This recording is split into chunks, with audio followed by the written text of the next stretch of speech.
Hi good morning. Hi അമ്മ എന്ന് പറയുമ്പോൾ ഞാനത് എപ്പോൾ വീട്ടിൽ കയറി വന്നിട്ട് അമ്മേനെ കാണുമ്പോഴേയാണ് ഹായ് അമ്മ. ആൾക്കാർ വിചാരിക്കും ഇവനെന്താത്, ഇവൻ തന്നെയല്ലേ ദിവസം വരുന്നത്. ദിവസം വരുമ്പോൾ ഹായ് അമ്മ എന്തിനാ? ഇത് എനിക്ക് വേണ്ടിയിട്ടല്ല, അവരിൻ്റെ പരമായിട്ട് ഞാൻ അമ്മയ്ക്ക് ഹായ് അമ്മ എന്ന് പറയണം. മനസ്സിലായില്ലേ?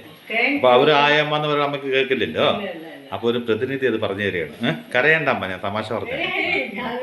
അല്ല, കണ്ണ് തുടച്ചത് അതാണോ? അമ്മ ഈ മഴ വന്നിട്ട് പേടിച്ചിരിക്കല്ലേ? ഞാൻ വിചാരിച്ചു നമ്മുടെ പേടി മാറാണ്ട് നീ കരച്ചിൽ വന്ന്. പേടിയൊന്നുമില്ലല്ലോ അമ്മയ്ക്ക്? അമ്മ മഴ വന്നാലേ പേടിക്കുന്ന മഴ ഞങ്ങളൊക്കെ ഇവിടെ ഇല്ലേ? അല്ല, അമ്മക്ക് ഇന്നലെ രാത്രിയൊക്കെ ഭയങ്കര പേടിയാ പറഞ്ഞു അച്ഛൻ. അപ്പൊ ഇന്ന് ഞാൻ ഉണ്ടാക്കാൻ പോണത് എന്താറിയോ? ഒരു പാവയ്ക്ക കറി, സാമ്പാറല്ല, ഒരു ഒഴിച്ചുകറി, പരിപ്പും പാവയ്ക്കും. കാട്ടിലെ സിംഹമേ നീ എവിടെയാണ്? അതിന് പാവയ്ക്ക അരിഞ്ഞു വെച്ചിട്ടുണ്ട്. പാവയ്ക്കറിക്ക് പിന്നെ പാവയ്ക്ക അല്ലാണ്ട് പിന്നെ പിന്നെ പരിപ്പ് ഞാൻ വേവിച്ച് വെച്ചിട്ടുണ്ട്. പിന്നെ അതിലേക്ക് വേണ്ട സാധനം വിലപിടിപ്പുള്ള തക്കാളി, ഒരു സവോള, ഒരു ചെറിയ തക്കാളി, കറിവേപ്പില, പച്ചമുളക്, മല്ലിപ്പൊടി, മുളക് പൊടി, മഞ്ഞൾപ്പൊടി വേണം. പിന്നെ മല്ലിപ്പൊടി കുറച്ച്, മുളക് പൊടി എരിവില്ല. പിന്നെ നാളികേരം, ചെറിയുള്ളി, ജീരകം കൂടി അരച്ചത്. തക്കാളിയൊക്കെ സെഞ്ചുറി അടിച്ചു പറയുന്നുണ്ട്. പിന്നെ പുളിവെള്ളം. പുളിവെള്ളം. അപ്പൊ നമുക്ക് ഇത് തുടങ്ങാം. ഞാനുണ്ട്, പേടിക്കണ്ട, തുടങ്ങിക്കാമ. അപ്പൊ പാവയ്ക്ക. അല്ല, ഇതിനാരാ പാവയ്ക്കാന്ന് പേര്? അത്രയ്ക്ക് അല്ല, അത് ശരിയാണ്. കയ്പക്ക ഇസ് ഓക്കെ. ഈ പാവയ്ക്ക എന്ന് പറയുന്നത് അത്ര പാവ. ഈ സവോള, ഈ തക്കാളി, അതാ പച്ചമുളക്, ഈ തക്കാളി, പിന്നെ ഇതിന് കുറച്ച് കറിവേപ്പില. അമ്മ ഒരു ചിന്ന ചോദ്യം ചോദിച്ചോട്ടെ. പിന്നെ ചിന്ന ചോദ്യമൊക്കെ കഴിഞ്ഞിട്ട് പിന്നെ ഒരു ഇത്തിരി മഞ്ഞൾപ്പൊടി. ഇത് അമ്മയ്ക്ക് മാത്രം കഴിക്കാൻ വേണ്ടിയിട്ടാണ്. ഇതിൽ വെള്ളം ഒഴിച്ച് വേവാൻ വെക്കാം. ഞങ്ങൾക്കുള്ളതൊന്നും ഉണ്ടാക്കിയിട്ടേ ഇല്ല അവിടെ. എനിക്ക് തന്നെയാണ്, നിങ്ങളുടെ വീട്ടില്ല അതല്ലേ. എന്നാലും എനിക്ക് ഉണ്ടാക്കണ്ട എന്തെങ്കിലുമൊക്കെ. എന്തായാലും ആ കോമ്പിനേഷന്, ആ റെഡ് കളറുള്ള തക്കാളി, പാവയ്ക്കയുടെ നിറം, പച്ചമുളകിന്റെ പച്ച നിറം, എല്ലാം കൂടി. അപ്പൊ അതുപോലെ കൂട്ടി ഒന്ന് നോക്കിക്കൂടെ? ഞാനിപ്പോ ഇങ്ങനെ പറഞ്ഞു എല്ലാവരും ഇതൊക്കെ. അല്ല, അമ്മയ്ക്ക് മാത്രം എന്തിനാ അത്ര വലിയ പേടി? കാരണം എന്തറിയോ? ഒരു മഴ വന്നു തുടങ്ങിയിട്ടേ ഉള്ളൂ. ആ മഴ അത്യാവശ്യം ഇങ്ങനെ പെയ്തുകൊണ്ടുണ്ട്. ഇത്ര നല്ല മഴയൊക്കെയാണ്, ഇന്നലെയൊക്കെ ഓക്കെയാണ്. പക്ഷെ ഈ മഴ വന്നു കഴിഞ്ഞാൽ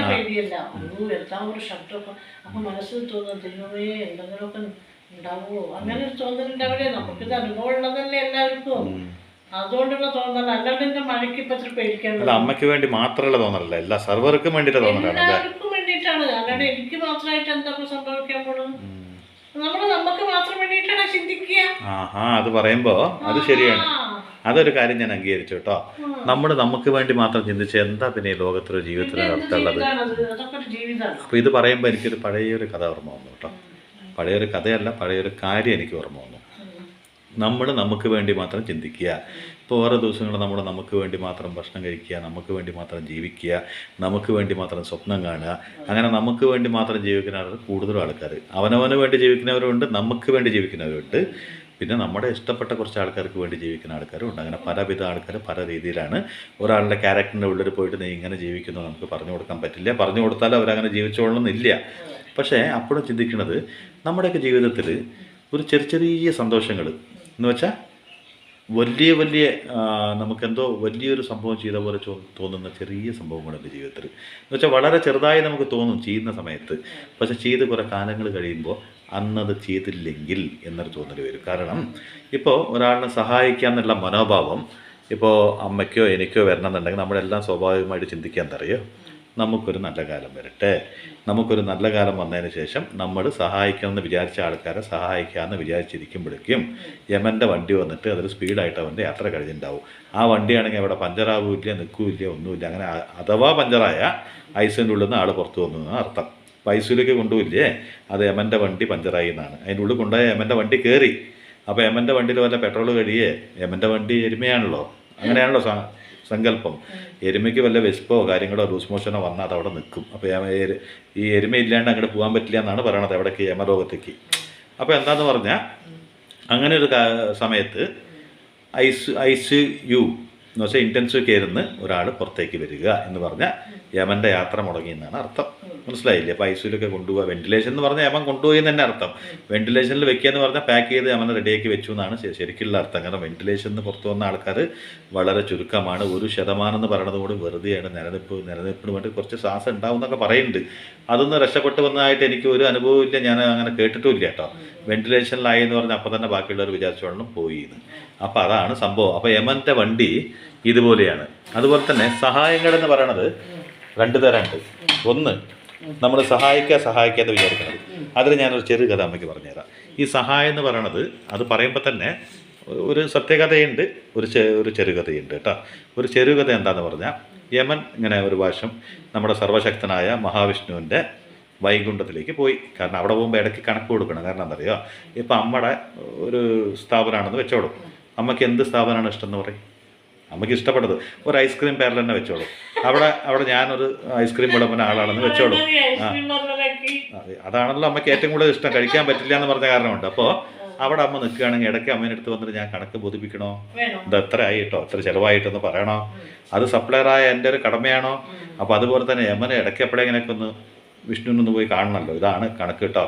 ഇത്ര ആളെ കൊണ്ടുവന്നു, ഇത്ര ആളെ അവിടെ ഇട്ടിട്ടുണ്ട്, അവിടെ എണ്ണയിൽ പൊരിച്ചു കൊണ്ടുണ്ട്, ചിലരെ വറുത്തു കൊണ്ടുണ്ട്, ചില്ലി ഗോപി മഞ്ചൂരിയൊക്കെ ആക്കി കൊണ്ടുവരുന്നതൊക്കെ പറയാൻ വേണ്ടിയിട്ട് അങ്ങോട്ട് വരുമ്പോൾ ഈ മഹാവിഷ്ണുവിൻ്റെ കാവൽക്കാരിൽ ഒരാളായ ഗരുഡരാജ് എന്ന് കേട്ടിട്ടുണ്ട്, ഗരുഡ ഭഗവാൻ.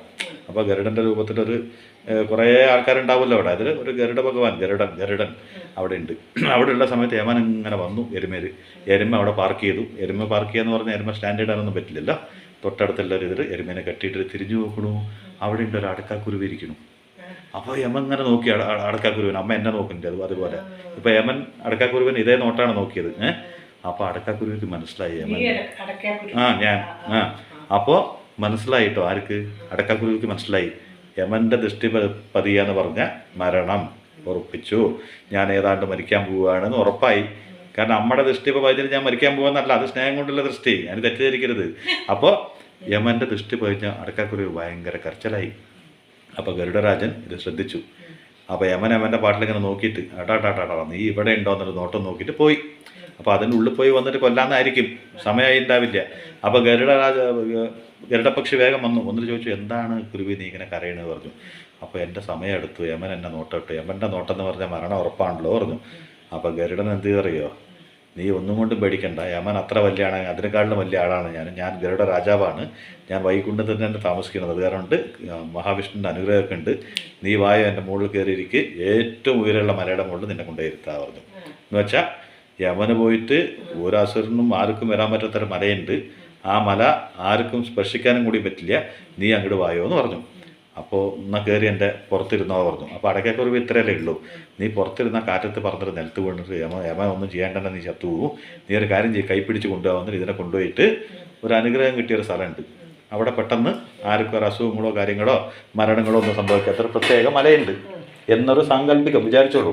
ആ മലയിൽ കൊണ്ടുപോയിട്ട് അവിടെ ഒരു മരത്തിൻ്റെ കൊമ്പിൻ്റെ മുകളിൽ ഇതിനെ ഇരുത്തിയിട്ട് പറഞ്ഞു, ഇവിടേക്കൊന്നും യമന് വരാൻ പറ്റില്ല, നീ ധൈര്യമായിട്ട് ഇവിടെ ഇരുന്നാൽ വന്നിട്ട് തിരിച്ചു വന്നിട്ട് മഹാവിഷ്ണുവിൻ്റെ വൈകുണ്ഠത്തെ കാവൽക്കാരനാണല്ലോ അങ്ങോട്ട് ഗരുഡൻ. അപ്പോൾ ഈ ഗരുഡ രാജാവ് അവിടെ നിന്നു. അപ്പോൾ യമൻ അങ്ങനെ നേരെ തിരിച്ചു വന്നിട്ട് നോക്കണു, അടക്കാക്കുരുവിനെ കാണാനില്ല. അപ്പോൾ ഗരുഡൻ വേഗം പോയിട്ട് പറഞ്ഞു, എന്താ നോക്കണേ, നീ ഇപ്പോൾ കൊണ്ടുപോകാമെന്ന് വിചാരിച്ച അടക്കാക്കുരുവി അവിടെ ഇല്ല അല്ലേ, ഞാൻ അതിനെ രക്ഷപ്പെടുത്തി പറഞ്ഞു. അപ്പോൾ യമൻ സന്തോഷമായി, ഗരുഡ രാജാവേ, നിന്നോട് പ്രത്യേകിച്ച് ഞാൻ നന്ദി പറയും. എന്തേ പറയും, നീ എനിക്ക് ചെയ്തു തന്ന ഉപകാരം ഞാൻ ഒരിക്കലും മറക്കാൻ പറ്റില്ല. അതെന്താണ് പറയും, ഒരാൾ ഇന്ന സ്ഥലത്ത് ഇന്ന സമയത്ത് ഇന്ന രീതിയിൽ മരിക്കണം എന്നൊരു ശാസ്ത്രമുണ്ട്. അതനുസരിച്ച് എനിക്ക് എന്തും ചെയ്യാൻ പറ്റുള്ളൂ. അല്ലാണ്ട് എനിക്കായിട്ട് തീരുമാനിച്ചിട്ട് ഒരാളിനെ കൊല്ലാനൊന്നും പറ്റില്ല. ഇന്ന ആൾ ഇന്ന മരയുടെ മുകളിൽ ഇന്ന മരത്തിൻ്റെ കൊമ്പിൻ്റെ മുകളിൽ തന്നെ മരണപ്പെടണമെന്നൊരു വിധിയുണ്ട്. ആ സമയത്ത് ഈ അടക്കാക്കുരുവി എന്താണ് ഇവിടെ എന്താ ചെയ്യണമെന്ന് അതിശയമായിട്ട് ഞാൻ നോക്കിയതാണ്. നീ എന്നെ സഹായിച്ചത് വളരെ ഉപകാരമായി. അപ്പം എങ്ങനെയുണ്ട്? അഥവാ അത് ആ വിധിനെ ആർക്കും തടയാൻ പറ്റില്ല. അതിൽ 2 കാര്യമുണ്ട്. ഈ ഗരുഡൻ സഹായിക്കാതിരുന്നിട്ടുണ്ടെങ്കിൽ അത് ഉപകാരമായാണ്. ചിലരെ സഹായിക്കുന്നത് ഉപദ്രവമാണ്, ചിലരെ സഹായിക്കുന്നത് ഉപകാരമാണ്. മനസ്സിലായില്ലേ? സഹായിക്കേണ്ടത് ഏറ്റവും കൂടുതൽ ആവശ്യമുള്ളവനാണ്. അത്യാവശ്യം വിധി എന്ന് പറഞ്ഞ് നിൽക്കുന്ന ഒരു വ്യക്തിനെ നമ്മൾ പോയി സഹായിക്കണം. ഗരുഡൻ ചെയ്തത് നല്ല പണിയാണെങ്കിലും അവിടെ ഒരു നിമിത്തമുണ്ട്. എന്താ അറിയോ, നമ്മൾ നാളേക്ക് സഹായിക്കാം, മറ്റെന്തെങ്കിലും സഹായിക്കാം എന്നൊരു കാര്യമില്ല. ഇപ്പോൾ യമൻ്റെ ചിന്ത എന്താണ്, ഈ അടക്കാക്കുരുവി അവിടെയാണല്ലോ മരണപ്പെടുന്നത്, എന്തുകൊണ്ട് ഇവിടെ ഇരിക്കുന്നു, ഇത് രക്ഷപ്പെട്ടോ എന്നാണ് യമൻ നോക്കിയത്. അപ്പോൾ തെറ്റിദ്ധരിച്ച ഗരുഡൻ എന്ത് ചെയ്തു, കൊല്ലാൻ നോക്കിയതാണെന്ന് പറഞ്ഞിട്ട് അവിടെ കൊണ്ടുപോയി വിട്ടു. അപ്പോൾ ആ സഹായം ഉപദ്രവമായി എന്ന് വെച്ചാൽ വയറ് നിറഞ്ഞവനെ സഹായിക്കാൻ പോകരുത്. അതിൻ്റെ ചെറിയൊരു ഉപമയാണത്. അപ്പോൾ എന്ത് സംഭവിക്കണോ അത് സംഭവിക്കുന്ന ചെയ്യും, എന്ത് സംഭവിക്കാൻ പാടില്ല അത് സംഭവിക്കുകയില്ല. ജീവിതത്തിൽ എന്താണെന്ന് പറഞ്ഞാൽ നമ്മൾ ഒരാളിനെ സഹായിക്കണം എന്നുള്ള മനോഭാവമാണ് വരുന്നത്. അപ്പോൾ യമൻ അവസാനം ഗരുഡനോട് പറഞ്ഞു, മരണം ഒരാൾക്കും തടഞ്ഞു നിർത്താൻ പറ്റില്ല, നീ സഹായിച്ചത് നല്ല കാര്യം തന്നെയാണ്, പക്ഷെ അതിൻ്റെ ഒപ്പം എന്നെയും കൂടി നീ സഹായിച്ചു. അപ്പോൾ കുറച്ച് നേരത്തേക്ക് ആ പക്ഷിക്ക് ഒരു ആശ്വാസമായി. ഓ, ഞാൻ രക്ഷപ്പെടുകയാണെന്നുള്ള തോന്നലോടുകൂടി ആ പക്ഷിക്ക് മരിക്കാൻ പറ്റിയോ? അത് ഗരുഡൻ സഹായിച്ചുകൊണ്ടാണോ? അപ്പോൾ എൻ്റെ കർമ്മം ചെയ്യാൻ എന്നെ കൊണ്ട് സാധിക്കണമെന്ന വിഷമം യമനുണ്ടായി. ആ യമൻ്റെ വിഷമത്തിനും ഇതിന് മാറ്റി കൊടുക്കാൻ പറ്റിയോ ആർക്ക്? ഗരുഡ രാജാവിന്. അപ്പോൾ ഇങ്ങോട്ടും സഹായിച്ച പോലെ. അപ്പോൾ സഹായം ഒരു സ്ഥലത്ത് ചെയ്താൽ അത് 2 സ്ഥലത്തേക്കാവും, 3 സ്ഥലത്തേക്കാവും. അതൊരു റിഫ്ലക്ഷനാണ്. സഹായം എന്ന് പറഞ്ഞാൽ സൂര്യൻ്റെ കിരണം പോലെയാണ്. അതൊരിക്കലും വെറുതെ വ്യർത്ഥമായിട്ട് പോയില്ല. അമ്മ കഥ കേട്ടപ്പോൾ വിചാരിച്ചു സഹായം ചെയ്തിട്ട് അത് മരണപ്പെട്ടു എന്ന്. അല്ല, അത് മരിക്കില്ല എന്നുള്ള ചിന്തയും കൊണ്ട് മരിച്ചു. അതൊരു സന്തോഷമുള്ള കാര്യമല്ലേ? അത് അല്ലെങ്കിൽ ഞാൻ ഇപ്പം മരിക്കുമ്പോൾ എന്നൊരു ജീവിച്ചിരിക്കുന്ന അത്രയും നിമിഷങ്ങളായാലും സങ്കടമായിരിക്കില്ലേ? അതുപോലെ തന്നെ ഈ കഥ പറയാനൊരു കാരണമുണ്ട്. പണ്ട് ഇപ്പം ഞാൻ പറയുമ്പോൾ കുറച്ച് വർഷങ്ങൾക്ക് മുമ്പ് ഒരു വ്യക്തി ഒരു കുടുംബത്തിൽ കൂട്ടുകുടുംബമാണ്. ആ കുടുംബത്തിലുള്ളൊരു വ്യക്തിക്ക് അച്ഛനും അമ്മയൊക്കെ മരിച്ചു. കൂട്ടുകുടുംബത്തിൽ അച്ഛനും അമ്മയൊക്കെ മരിച്ചു കഴിഞ്ഞാൽ പിന്നെ സഹോദര സ്നേഹമൊക്കെ സ്വാഭാവികമായിട്ടും എല്ലാവർക്കും അറിയാമല്ലോ. അതൊന്നും വളരെ കൂടുതലൊന്നും ഉണ്ടാവില്ല. പിന്നെ സഹോദരന്മാർ തമ്മിൽ സ്നേഹം ഉണ്ടെങ്കിലും സഹോദരന്മാരുടെ ഭാര്യമാർ തമ്മിലൊരു അഡ്ജസ്റ്റ്മെൻറ്റ് ഉണ്ടാവില്ല. അപ്പോൾ ഇയാളൊരു മൂത്ത സഹോദരനാണ്. അപ്പോൾ എന്തായാലും ഭാര്യ വിചാരിക്കുക ഞാനും എൻ്റെ ഭർത്താവും കുട്ടിയോടും എന്നുള്ള ചിന്ത മാത്രമേ ഉണ്ടാവുള്ളൂ. അത് സ്വാഭാവികം, എൻ്റെ ഫാമിലി അങ്ങനെ ഒരു ചിന്തയുള്ളപ്പോൾ അവിടെ ഏട്ടൻ അനിയൻ എന്നൊക്കെ വന്നിരിക്കുമ്പോൾ ചിലർക്ക് അത് താല്പര്യമില്ല. ചിലരൊരു കൂട്ടുകുടുംബമായിട്ട് അങ്ങനെ പോയിക്കൊണ്ടിരിക്കുന്ന ആൾക്കാർ ഇപ്പോൾ ഇത്രയും വയസ്സായില്ലേ, ഇതെൻ്റെ ജ്യേഷ്ഠന് തുല്യമാണെന്ന് വിചാരിക്കുന്ന ഭാര്യമാരും ഉണ്ട്. അങ്ങനെ ഒരു ഭാര്യ ഇല്ലാത്തൊരു വീട്ടിലൊരു ഏട്ടൻ്റെ കഥയാണത്. ആ ഭാര്യയ്ക്ക് എപ്പോഴും ചിന്ത എന്താണെന്ന് പറഞ്ഞാൽ എനിക്ക് പ്രൈവസി വേണം, എനിക്ക് എല്ലാത്തിനും പ്രൈവസി വേണം. ഭർത്താവ്, എൻ്റെ മക്കൾ, ഈ കുടുംബം, ഇതിൽ തന്നെ ഞാൻ ഒതുങ്ങണോ, അതിൻ്റെ അപ്പുറത്തൊരു മനുഷ്യനും കൂടി എൻ്റെ വീട്ടിലേക്ക് വരാൻ പാടില്ല എന്നുള്ള ചിന്തയുള്ളൊരു സ്ത്രീ ആയതുകൊണ്ട്, ഈ സഹോദരന്മാർ നമ്മൾ ഭയങ്കര സ്നേഹമുള്ളത് കൊണ്ട് രാവിലെ ഒരു സഹോദരൻ പണിക്ക് പോയി കഴിഞ്ഞാൽ വൈകുന്നേരത്താണ് വരിക. അപ്പോൾ വൈകുന്നേരം വരുന്ന നേരം വരെയും ഈ മൂത്ത സഹോദരൻ വീട്ടിൽ നിന്ന് പുറത്ത് പോകണം. കാരണം ആർക്കും പ്രത്യേകിച്ച് പണിയും കാര്യങ്ങളൊന്നും ഇല്ല. അപ്പോൾ രാവിലത്തെ ഭക്ഷണം അനിയനുള്ളപ്പോൾ കിട്ടും, വൈകിട്ടുള്ള ഭക്ഷണം അനിയനുള്ളപ്പോൾ കിട്ടും. പക്ഷെ ഉച്ചയ്ക്കുള്ള ഭക്ഷണം കഴിക്കാൻ ഇയാൾക്ക് പോകാൻ പറ്റില്ല. കാരണം അറിയോ, അവിടെ അനിയനുണ്ടോ ഇല്ലയെന്ന് ഇയാൾക്ക് അറിയില്ല.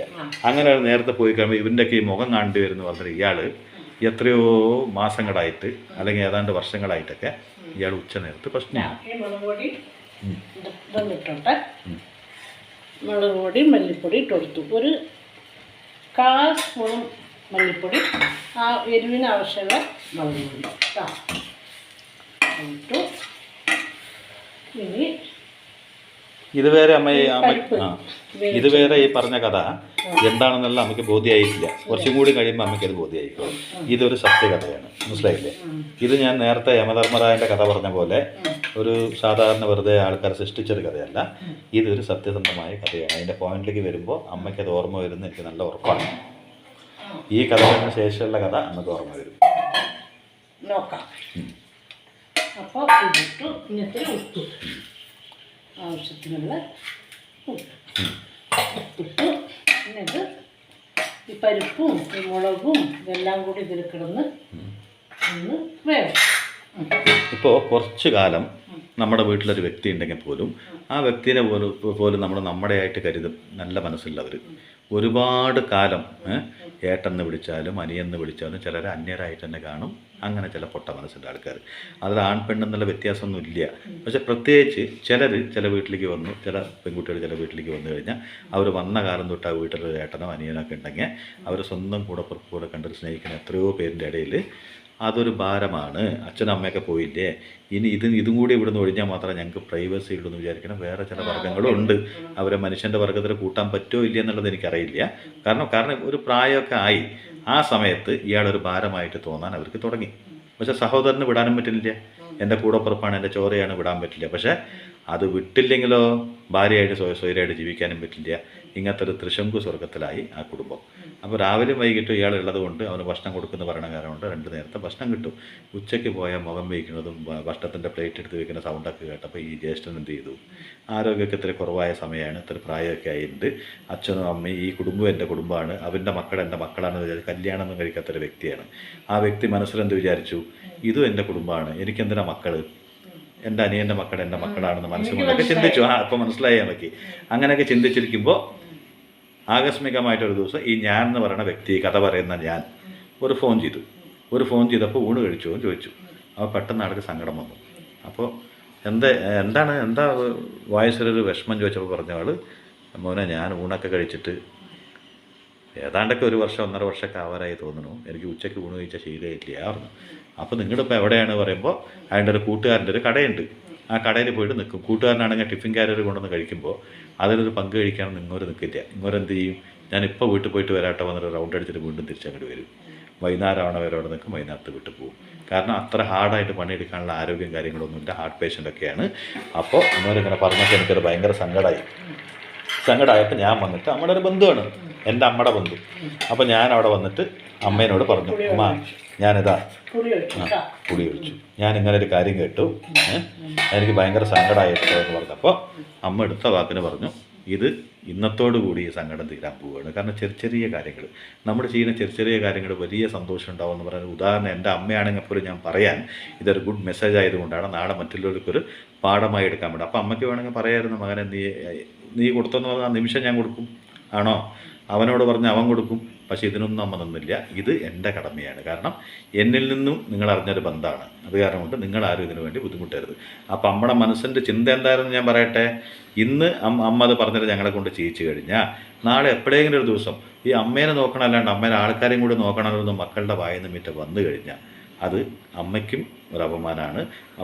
നമ്മുടെ മക്കൾ പറയില്ല, എന്നാലും അങ്ങനെ ഒരു തോന്നൽ നമ്മുടെ മനസ്സിലാണ്. അച്ഛനോട് പറയാം, അപ്പൊ അച്ഛനോട് പറഞ്ഞിട്ട് ചെയ്യിക്കുന്നതും എനിക്ക് അത്ര ശരിയല്ല.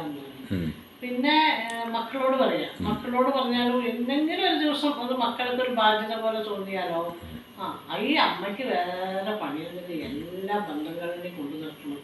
അങ്ങനെ എന്തെങ്കിലും ഒരു ചെറിയത് നമ്മുടെ എല്ലാം പ്രതീക്ഷിക്കണല്ലോ. എന്റെ മക്കളോ ഭർത്താവോ അങ്ങനെ പറയുന്നുള്ളത്. അപ്പൊ എനിക്ക് അഭിമാനം തോന്നിയ ആ നിമിഷം, എനിക്ക് എൻ്റെ അമ്മേനോട് തന്നെ ഒരു അഭിമാനം തോന്നിയ നിമിഷം, അത് പറയാമല്ലോ, തുറന്ന് പറയാമല്ലോ, അത് മുഖസ്തുതി പറയുമെന്നല്ല കേട്ടോ, അങ്ങനെ വിചാരിക്കരുത് അമ്മ. അപ്പോൾ അമ്മേനോടൊരു ബഹുമാനം തോന്നിയൊരു നിമിഷം എന്ന് പറഞ്ഞാൽ അമ്മയ്ക്ക് ചിലവിന് തരുന്ന കാശും കൊണ്ട് ഒരു ചെറിയൊരു എമൗണ്ട് അമ്മ ചുരുക്കിയിട്ട് അങ്ങോട്ടൊരു ബാങ്ക് അക്കൗണ്ടോ കാര്യങ്ങളോ ഒന്നുമില്ല, പോസ്റ്റ് ഓഫീസ് വഴി അമ്മ പോയിട്ട് ആ പൈസ അയക്കേണ്ടായിരുന്നു. അതിനുവേണ്ടി അമ്മ പുറപ്പെട്ട് പോകണ്ടായിരുന്നു, അതാണ് അതിൻ്റെ ഏറ്റവും വലിയ കാര്യം. പോസ്റ്റ് ഓഫീസ് വരെ പുറപ്പെട്ട് പോയി എന്തോ മേടിക്കാണ്ട് വന്നിട്ട് അമ്മ ടൗണിൽ പോയി പോസ്റ്റ് ഓഫീസിൽ പോയി അതിനെ പോസ്റ്റ് ചെയ്തിട്ട് വരുന്നത്. അപ്പോൾ പോസ്റ്റ് ഓഫീസിൽ ആരും ചോദിക്കും, ആരൊക്കെ അത്, ഇവർക്ക് എന്താ ബാങ്ക് അക്കൗണ്ടൊന്നും ഇല്ലയെന്ന് അവിടെ അടക്കം ചോദിക്കുന്നുണ്ടായിരുന്നു. അത് കഴിഞ്ഞിട്ട് അങ്ങോട്ട് വിളിക്കും, അയച്ചിട്ടുണ്ട് കേട്ടോ എന്ന്. അപ്പോൾ ആളത് എടുത്തിട്ട് എനിക്കത് കിട്ടിയെന്ന് പറയുമ്പോൾ നമ്മുടെ മുഖത്ത് വരുന്നൊരു സന്തോഷമുണ്ടല്ലോ. യഥാർത്ഥത്തിൽ ഒരു വലിയൊരു ജ്വല്ലറി ഷോപ്പിൽ പോയിട്ട് ഒരു നെക്ലസ് മേടിച്ചാൽ നമുക്ക് കിട്ടുന്നതിനേക്കാളും കൂടുതൽ സന്തോഷമായിരുന്നു. ഒരാൾക്ക് ഒരു നേരത്തെ ഭക്ഷണം ഒരു മാസം കഴിക്കാനുള്ളത്, ഒരു നേരത്തെ ഭക്ഷണമെങ്കിലും ഒരു മാസം ആൾക്ക് കഴിക്കുക, അത് അമ്മയുടെ കൈ കൊണ്ട് നൽകിയെന്നുള്ളൊരു സംതൃപ്തിയും സന്തോഷം അമ്മയ്ക്ക് ഉണ്ടായിരുന്നോ? ആ സന്തോഷം അമ്മയ്ക്ക് എവിടെ പോയാലും കിട്ടിയിട്ടുണ്ടോ? ഇന്നാൾ ഈ ഭൂമിയിലില്ല. അമ്മ വിചാരിച്ചു അന്ന്, ഇന്നിപ്പോൾ ഇത് വേണ്ട, നാളെ എപ്പോഴെങ്കിലും വലിയൊരു തുകയായിട്ട് ആളിനെ സഹായിക്കാമെന്ന് വിളിച്ചിട്ടുണ്ടെങ്കിൽ ആ ആയുസ് നമുക്ക് വേണ്ടി കാത്തിരിക്കുന്നുണ്ടായിരുന്നു. ആ അടക്കാക്കൊരുവിടെ കാര്യം പോലെ ഉണ്ടായിരുന്നില്ലേ? അത് ഇവിടെ അതെന്താ അറിയോ, നമുക്ക് എല്ലാം കഴിഞ്ഞിട്ട് നമുക്ക് ഒരാളെ സഹായിക്കാൻ പറ്റില്ല, അല്ലെങ്കിൽ ഒരാൾക്ക് കൊടുക്കാൻ പറ്റില്ല. നമുക്ക് എന്താ ഉള്ളത് അതിൽ നിന്ന് എന്തെങ്കിലും കുറച്ചെടുത്തിട്ട് കൊടുക്കാം. എന്താ പറയുക, നമ്മൾ ഇപ്പം ഞാനുണ്ടാവുമോ ചെയ്യാന്ന് അറിയില്ല, ചെയ്യാൻ വിചാരിക്കുന്ന ആളുണ്ടാവുമെന്ന് നമുക്ക് പറയാൻ പറ്റില്ല, ഉറപ്പില്ല. അപ്പം നമ്മുടെ എന്ത് ആഗ്രഹങ്ങളുണ്ടെങ്കിലും അപ്പം ഞാൻ പറഞ്ഞു വന്നത്, ഇപ്പോൾ അടക്കാക്കുരുവി ഇവിടെ കരഞ്ഞുകൊണ്ടിരിക്കുകയായിരുന്നു. അപ്പോൾ ഗരുഡൻ ചെറിയൊരു സഹായം ചെയ്ത് ഇത്തിരി നേരത്തേക്ക് അടക്കാക്കുരുവിക്ക് ഒരു സമാധാനം ഉണ്ടായോ? ഞാൻ രക്ഷപ്പെട്ടു, യമൻ്റെ കയ്യിൽ നിന്ന് രക്ഷപ്പെടാനുള്ള സ്ഥലത്ത് തന്നെ ഗരുഡരാജാവ് കൊണ്ടുവന്ന് വെച്ച കാരണമുണ്ട് ഞാൻ ജീവിക്കാൻ പോകുന്നൊരു തോന്നലുണ്ടായിരുന്നു. അമ്മ ആ ഒരു പൈസ അയക്കുമ്പോൾ ആൾക്കൊരു ആശ്വാസം ഉണ്ടാവും, എനിക്ക് അന്വേഷിക്കാൻ ഒരാളുണ്ട്, എനിക്ക് ബുദ്ധിമുട്ടില്ല, എന്നെ നോക്കാൻ ഒരു സ്ഥാനത്ത് നിൽക്കുന്ന ഒരാളുണ്ട്, ആൾ എനിക്ക് വേണ്ടി ചെയ്യേണ്ടുന്നൊരു ആശ്വാസം ആൾക്കുണ്ടായിരുന്നോ? ആൾ ഇത്ര കാലം ജീവിക്കുന്നുള്ള ഉറപ്പൊന്നും ആൾക്കുണ്ടായിരുന്നില്ല, പക്ഷേ ജീവിച്ച കാലം ഒരു ഇത്തിരി ഒരു സന്തോഷം ആൾക്കുണ്ടായിരുന്നോ? അത് നൽകുന്ന സംതൃപ്തി അമ്മയ്ക്കുണ്ടായിരുന്നോ? അമ്മയ്ക്ക് ലോകത്തെ എത്രയും വലിയ ഗിഫ്റ്റ് മേടിച്ചെന്നൊരു സന്തോഷമായ അമ്മ എന്ന് പറഞ്ഞാൽ അതിനേക്കാളും നല്ലത് ഞാനേ നിങ്ങളുടെ അയച്ച കാശിൽ ഭക്ഷണം കഴിച്ചിട്ടോ എന്ന് പറയുമ്പോൾ ഒരു സന്തോഷം അമ്മ അത് അനുഭവിച്ചിട്ടില്ലേ? അപ്പോൾ ഈ ചെറിയ സന്തോഷം കൊണ്ട് നമുക്ക് കിട്ടുന്ന സന്തോഷം ലോകത്ത് ഒരിക്കലും ഒന്നും കൊണ്ടും കിട്ടില്ല. അതേപോലെ വേറൊരു കാര്യം കൂടി പറഞ്ഞുതരാം. അപ്പോൾ അതിൽ വേറൊരു കാര്യം, നമ്മളൊരു ദിവസം ഒരു ടൂർ പോയിരിക്കുന്നു, നമ്മൾ ഈ നാളികേരം കൂടി ഇടാം, ഇട്ടിട്ട് ഇതൊരു ഒഴിച്ച് കറിയാണ്. അപ്പം നാളികേരം ഇട്ടു, പിന്നെ അതിൻ്റെ വെള്ളമുണ്ട്, കളയാൻ പാടില്ല, നാളികേരം രസിച്ചിട്ടല്ലേ, അതും കൂടി ഇട്ട് നന്നായി കിടന്നു. ഇതായില്ലേ? അപ്പോൾ അടുത്ത കഥ നമുക്ക് പിന്നെ പറയാം. അപ്പോൾ ഇതിൻ്റെ ഒപ്പം ആയില്ല, ഒരു 5 മിനിറ്റ് കൂടി കഴിയണം. എന്താ അറിയോ, എല്ലാം കൂടി ഒന്ന് കറക്റ്റാണ്. അപ്പം ഞാൻ പറയണത് എന്താന്ന് പറഞ്ഞാൽ, അന്ന് ഈ അടക്കാക്കുരുവി കരഞ്ഞുകൊണ്ടിരിക്കുമ്പോൾ ആ ഗരുഡൻ മിണ്ടാണ്ട് നോക്കിക്കൊണ്ടിരുന്നത്. അടക്കാക്കുരുവി എന്തായാലും മരിച്ചു, പക്ഷേ ഗരുഡൻ ഒരു പ്രയത്നം ചെയ്തു. അതിനൊരു മലയ്ക്ക് മുകളിൽ കൊണ്ടുവന്നിട്ട് ഒരു മരത്തിൻ്റെ കൊമ്പിൻ്റെ മുകളിൽ വെച്ചപ്പോൾ അത് ഇത്തിരി നിമിഷമോ ഇത്തിരി മണിക്കൂർ ജീവിച്ചിരിക്കുമ്പോൾ അതിന് വലിയൊരു വിശ്വാസമാണ്, ഞാൻ ജീവിക്കാൻ പോവുകയാണെന്നുള്ളത്. ആ വിശ്വാസമല്ലേ സഹായിക്കാൻ ആരും ഇല്ലാത്ത ആ മനുഷ്യനെ കിട്ടിയത്. അപ്പോൾ ഗരുഡൻ്റെ ഒരു കടമയല്ല അമ്മ ചെയ്തത്. അപ്പോൾ ഗരുഡ അമ്മയെന്ന് വിളിക്കില്ല, അതവിടെ നിൽക്കട്ടെ. അതായത് അപ്പോൾ മനുഷ്യൻ ചെയ്യുന്ന ചെറിയ ചെറിയ കാര്യങ്ങൾ, ഇത് വലിയ കാര്യമൊന്നുമില്ല, നിസ്സാരമായൊരു പൈസയാണ് എൻ്റെ അമ്മ കൊടുത്തത്. ഇതും കൊണ്ട് ഞാൻ നൽകാൻ പോകുന്നൊരു സോഷ്യൽ മെസ്സേജ് എന്താണെന്ന് പറഞ്ഞാൽ, നമ്മൾ ചെയ്യുന്ന വളരെ ചെറിയ കാര്യം നമുക്ക് പോലും അറിയില്ല.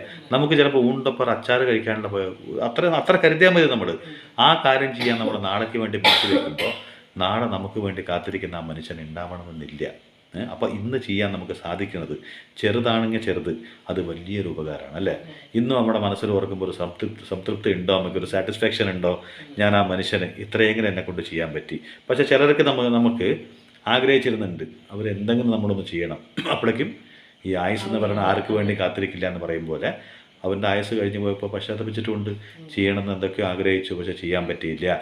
ഈ ആഗ്രഹങ്ങൾ എങ്ങനെയാണെന്ന് പറഞ്ഞാൽ, എല്ലാം ഒത്തുകൂടി വരുമ്പോൾ നമ്മുടെ ആഗ്രഹങ്ങളെല്ലാം പൂർത്തീകരിച്ച് നമ്മുടെ ഫുഡും നമ്മുടെ ഡ്രസ്സും നമ്മുടെ ഓർണമെൻറ്റ്സും നമ്മുടെ ടൂറും കാര്യങ്ങളൊക്കെ കഴിഞ്ഞിട്ട് ഒരാളിനെ സഹായിക്കുക എന്ന് പറയുമ്പോൾ, ഈ ആയുസ് എന്ന് പറയുന്നത് ഇങ്ങനെ യാത്ര ചെയ്തുകൊണ്ടിരിക്കുന്നതാണ് എൻ്റെ അമ്മയുടെ എല്ലാവൻ്റെയും. ഇത് ആർക്ക് വേണ്ടി കാത്തിരിക്കില്ല. ഇപ്പം എൻ്റെ അമ്മയുടെ കഥ ഇതിൽ പറഞ്ഞത് സത്യം പറഞ്ഞ അമ്മേനെ മുഖസ്തുതി വരുത്താൻ വേണ്ടിയിട്ട് അമ്മേനെ നാലാൾക്കാർ നല്ലത് പറയാൻ വേണ്ടിയിട്ടോ അല്ല കേട്ടോ. ഒരു മനസ്സ്, ഒരു സാധാരണ വീട്ടമ്മയായ അമ്മയ്ക്ക് കിട്ടുന്ന ഈ പലചരക്ക് മേടിക്കാനുള്ള കാശോ അല്ലെങ്കിൽ എന്തിനെങ്കിലും അമ്മ വെച്ചിട്ടുള്ള കാശും കൊണ്ടോ മിച്ചപ്പെടുത്തി ചെയ്യാൻ സാധിക്കുന്ന കാര്യം കൊണ്ട് ചെയ്തൊരു സംതൃപ്തി അമ്മയ്ക്കില്ലേ. അങ്ങനെ ആർക്കും ചെയ്യാൻ പറ്റില്ല എന്നൊന്നുമില്ല, ആർക്ക് വേണമെങ്കിലും ചെയ്യാം. ഇത് വലിയൊരു മഹാദാനോ അല്ലെങ്കിൽ മഹാകർമ്മമൊന്നുമല്ല. നമ്മുടെ ജീവിതത്തിൽ നമുക്ക് ചെയ്യാൻ പറ്റിയ ചെറിയൊരു കാര്യമാണ്. ആ ചെറിയ കാര്യം കൊണ്ട് തീർക്കുന്ന വലിയൊരു ആശ്വാസം ഉണ്ടല്ലോ. ആൾ മരിച്ചു പോയപ്പോൾ വളരെ ദുഃഖമൊക്കെ നമുക്കായി, പക്ഷെ എന്നാലും ചെറിയൊരു സന്തോഷം നമ്മുടെ ഉള്ളിലുണ്ടായിരുന്നു. എന്തെങ്കിലും അവർ നൽകാൻ പറ്റിയല്ലോ എന്നല്ലേ. അതുപോലെ ഒരു അമ്മ എന്നുള്ളൊരു വിളി ഉണ്ടായിരുന്നല്ലോ. ആ വിളി കേൾക്കുമ്പോൾ മനസ്സ് ഉരുകിയ ഒരു നിമിഷം ഉണ്ടല്ലോ.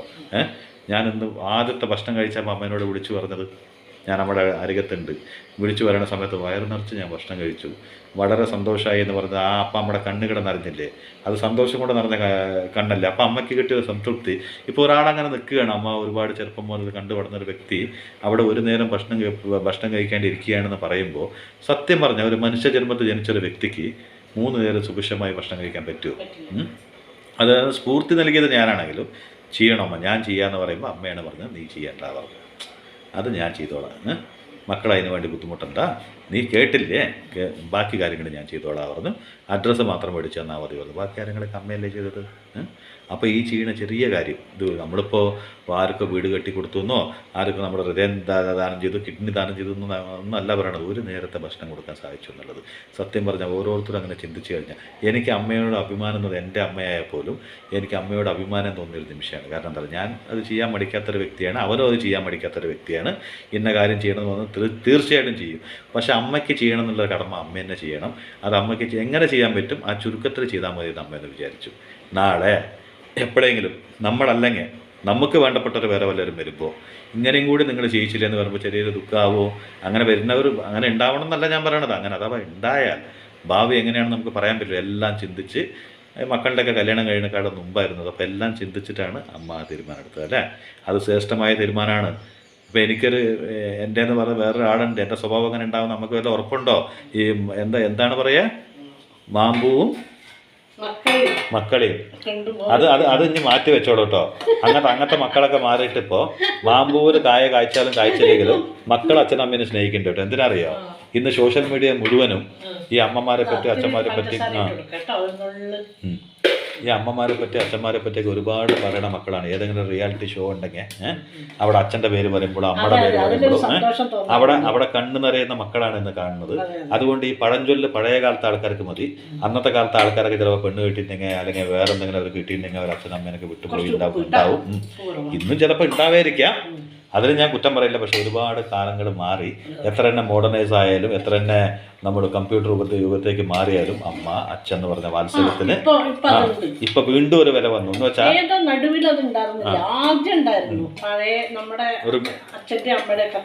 ഇന്നൊരു സെൻട്രൽ പീരീഡ് പോയി.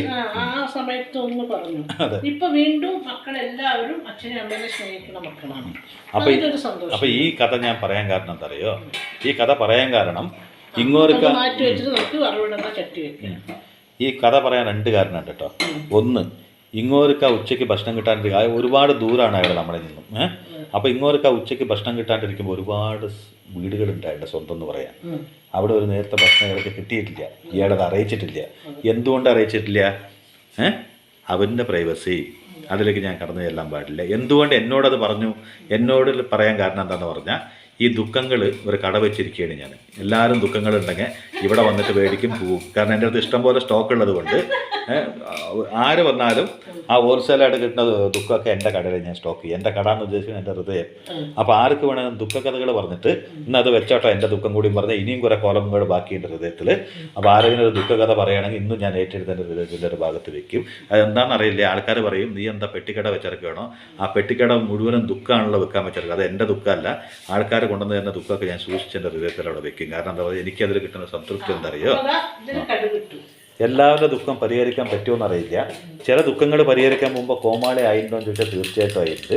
ലോകത്തെ ഏറ്റവും വലിയ കോമാളി ഞാനാണെന്ന് വിളിച്ചവർ പോലും ഉണ്ട്. ആവശ്യമില്ലാത്ത കാര്യങ്ങൾക്ക് ഇടപെട്ടിട്ട് അവസാനം പരിഹാസ കഥാപാത്രമായി മാറുന്ന ബിഡ്ഡിന്ന് വിളിച്ചവരുണ്ട്. സഹായം നേടിയവരടക്കം പുച്ഛിച്ചവരുണ്ട്. അതൊന്നും എൻ്റെ ഭാഗത്ത്, അതൊന്നും എനിക്ക് ബാധകമല്ല. ഞാൻ ചെയ്യുന്ന കർമ്മമാണ് എനിക്ക് ശ്രേഷ്ഠം. മനസ്സിലായില്ലേ? കടുകും ഉണക്കമുളകും കറിവേപ്പില. ഇത് ഇവരാരും തൊട്ടുപോലും നോക്കില്ല. നല്ല കറിയാണ്, എനിക്ക് ഭയങ്കര ഇഷ്ടമുള്ള കറിയാണ് കേട്ടോ. അപ്പോൾ ഈ കഥ പറയാൻ കാരണം നന്മയുള്ള മനസ്സ്. ഇപ്പം അമ്മയ്ക്കിതാ ഈ പ്രായം വരെ ആ മനസ്സിലൊരു വ്യത്യാസം വന്നിട്ടില്ല. ഈ കഥ പറയണത് ഇനിയും ഒരാളുടെ പ്രായമൊന്നും അളക്കാൻ ഒരാളെ കൊണ്ടായില്ല. ചെറുപ്പമുള്ളവർ ആണോ ആദ്യം പോവുക, വലിയവരാണോ ആദ്യം പോവുക എന്നൊന്നും പറയാൻ നമുക്ക് സാധിക്കില്ല. അപ്പോൾ ഇനിയും ഉള്ള കാലവും ഈ മനസ്സിൻ്റെ ഒരു ചെറിയ കോലത്തിലില്ല നന്മ എന്നും സൂക്ഷിച്ച് വെക്കണം. അതുപോലെ ആരെങ്കിലും നമ്മളോടൊരു സങ്കടം പറയുന്നുണ്ടെങ്കിൽ നിന്നോടുള്ള വിശ്വാസം കൊണ്ടാണ് നിന്നോട് ആ സങ്കടം പറയണത്. അപ്പോൾ ഹൃദയം അത് പെട്ടിക്കടയായിട്ട് കരുതിക്കോട്ടെ. ആ പെട്ടിക്കടയുടെ വാതിൽ തുറന്ന് വെച്ചിട്ട് ഹോൾസെയിലായിട്ട് അത് അങ്ങോട്ട് കയറ്റി അവിടെ വെക്കുക. അത് കുറേശ്ശെ എടുത്ത് വെക്കുക എന്ന് പറഞ്ഞാൽ അങ്ങനെ അറിയാം. അതിൻ്റെ സങ്കടം നമ്മൾ കുറയ്ക്കുക എന്നുള്ളതാണ്. ആ പാക്കറ്റ് പിടിച്ചിട്ട് കുറച്ച് ചെറുതായിട്ട് നമുക്ക് കുറയ്ക്കാൻ പറ്റിയെങ്കിൽ, ഒരാളുടെ സങ്കടം നമ്മളോട് പറയണമെങ്കിൽ എത്രത്തോളം വിശ്വാസം നമ്മളോട് ഉള്ളത് കൊണ്ടായിരിക്കും ആ സങ്കടം നമ്മളോട് പറയണത്. അതിന് നീ യോഗ്യനാണെങ്കിൽ നീ ശ്രേഷ്ഠനാണ് അല്ലേ? അപ്പോൾ അതിന് പരിഹസിക്കുന്നവരുണ്ടാവും, വല്ലവൻ്റെയും കാര്യത്തിൽ ഇടപെട്ട് കോമാളിനെ വിളിക്കുന്നവരുണ്ടാവും. പക്ഷെ ഒരു ദിവസം എല്ലാവരും ഓർത്ത് പറയും, ആ കോമാളി അത് വല്ലാത്തൊരു സംഭവം തന്നെയായിരുന്നു കേട്ടോ. ആ കഥാപാത്രം ആ സിനിമ എത്ര നന്നായിട്ട് ഓടാൻ ഒരു കോമാളിയുടെ ആവശ്യം ഉണ്ടാകുമെന്ന് പറയുന്നൊരു കാലം വരും. മനസ്സിലായില്ലേ? അങ്ങനെ ചില കോമാളികൾ ഇല്ലാണ്ട് ഒരു സർക്കസ് നിങ്ങൾ കണ്ടിട്ടുണ്ടോ? അവിടെ ആദ്യം വരുന്നത് കോമാളിയാണ്. ആ കോമാളിയുടെ എൻ്റർടൈൻമെൻറ്റ് കഴിഞ്ഞിട്ടാണ് ബാക്കി എല്ലാം ഉണ്ടാവാറുള്ളൂ. അതുകൊണ്ട് ചില കോമാളികൾ, ചില ചിരികൾ ശരിക്കും പ്രോത്സാഹനമാണ്. നല്ല ചെയ്തിട്ട് ആൾക്കാർ ചിരിക്കുന്നുണ്ടെങ്കിൽ സന്തോഷിച്ചോളൂ. കാരണം നന്മ ഇഷ്ടമില്ലാത്ത കുറേ ദുഷ്ടന്മാരാണ് ചുറ്റും നിന്ന് ചിരിക്കണമെന്ന്. എപ്പോഴും നന്മ മാറാതെ നിങ്ങളുടെ മനസ്സിലെന്നും ഒരു സെൻറ്റൻസ് എഴുതുമ്പോൾ എങ്ങനെ ഒരു ഇൻവേർട്ടഡും ഒരു ഫുൾ സ്റ്റോപ്പൊക്കെ ഇട്ട് ഭംഗിയായിട്ട് നിങ്ങൾ എഴുതുമോ, അതുപോലെ പറ്റുന്ന ചെറിയ വരികൾ അത് നല്ല ഭംഗിയായിട്ട് എഴുതിയിട്ട് ഓരോ എഴുത്തുകളും ഒരു കവിതയായി മാറട്ടെ അല്ലേ? അങ്ങനെ ഇത് അമ്മയ്ക്ക് വേണ്ടി പറഞ്ഞതല്ല, അമ്മയുടെ മുഖസ്തുതിയും പറഞ്ഞതല്ല, ചെറിയൊരു നന്മ പറയുമ്പോൾ എനിക്ക് ഓർമ്മ വന്ന ഞാൻ കണ്ടൊരു നന്മ പറഞ്ഞതാണ്. അപ്പോൾ ഏവർക്കും സ്നേഹപൂർവ്വം ഈ കൈപ്പക്ക ഈ പാലക്കറി ഒന്ന് വെച്ച് നോക്കൂ കേട്ടോ. അത് ഈസി ആയിട്ട് വെക്കാൻ പറ്റും, ഒരുപാട് ഇൻഗ്രീഡിയൻസ് ഒന്നും ഇല്ലാതെ. ഓക്കെ, ഇത്രയേ ഉള്ളൂ. അപ്പോൾ എല്ലാവർക്കും സ്നേഹത്തോടെ സ്നേഹപൂർവ്വം ബൈ.